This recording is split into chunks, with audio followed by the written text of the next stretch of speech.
Welcome to Kenton's videos. Enjoy the video. In this video, I will show how to make bacon jerky in a dehydrator. Start by trimming and patting firm bacon slices dry, then marinate briefly in soy, maple, and cracked black pepper for balanced flavor. Arrange slices single layer with small gaps for air circulation. Dry at a low temperature until chewy and not greasy, rotating trays if needed for even drying. Store cooled jerky in airtight containers. I will explain marinating tips to boost flavor without overpowering the bacon. Use a balanced mix of soy, maple syrup, and a splash of vinegar or citrus to brighten flavors, and add black pepper or smoked paprika for depth. Marinate between 30 minutes and 2 hours depending on slice thickness, then blot excess to prevent sogginess. This keeps jerky savory and chewy rather than soft or overly salty.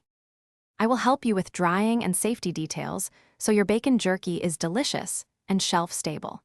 Preheat the dehydrator and set it to a low, steady temperature suitable for pork.